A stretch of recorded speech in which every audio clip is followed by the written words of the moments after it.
হাম এবং rubella vaccine প্রদান কর্মসূচি আনুষ্ঠানিকভাবে শুরু করলাম এখান থেকে।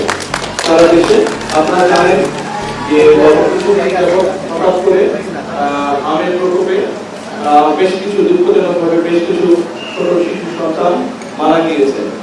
দুঃখজনকভাবে হলেও বিগত কয়েক বছর ধরে এই বাচ্চাদের জন্য এই আম এবং রুবেলার টিকা বিদেশ থেকে আমদানি করা হয়নি।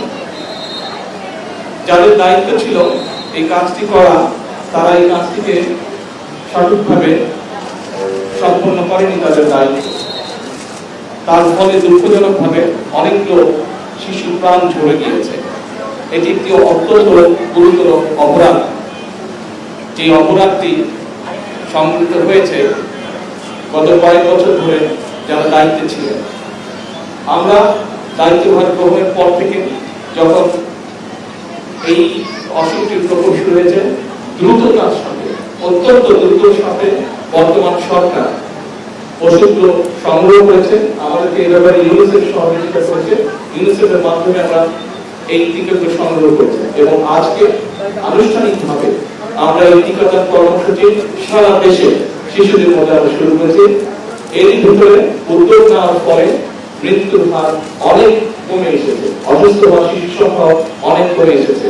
আমরা আশাবাদী ইনশাআল্লাহ আল্লাহর রহমতে আমরা এই টিকাদান কর্মসূচি অব্যাহত রাখতে পারে এই দুর্ঘটনা থেকে আমরা শিশুদেরকে রক্ষা করতে সক্ষম হব। এবং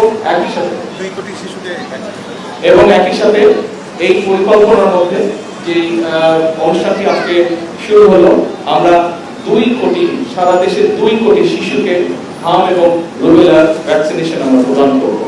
সেই জন্যই আমরা আত্মবিশ্বাসী ইনশাআল্লাহ দ্রুততার সাথে আমরা এই অসুস্থতার হাত থেকে শিশুদের প্রাণ রক্ষা করতে সক্ষম হব। এ ব্যাপারে ইউনিসেফকে আবার আমি ধন্যবাদ জানাচ্ছি সরকারের পক্ষ থেকে, এবং একই সাথে আমি সকলের সহযোগিতা কামনা করছি যাতে আমরা শিশুদের প্রাণগুলো রক্ষা করতে পারি, যাতে অসুস্থ হয়ে যাওয়া থেকে শিশুদেরকে আমরা রক্ষা করতে পারি। কারণ এই শিশুরাই হচ্ছে আগামী দিনের ভবিষ্যৎ। এই শিশুদের মধ্যে অনেকেই আছে যা ইনশাআল্লাহ আগামী দিনে এই দেশকে গড়ার কাজে নিয়োজিত হবে। আসুন আমরা এই টিকাদান কর্মসূচি, ভ্যাকসিনেশন কর্মসূচিকে আমরা সফল করি, বাংলাদেশের ভবিষ্যৎ প্রজন্মকে আমরা রক্ষা করি। ধন্যবাদ।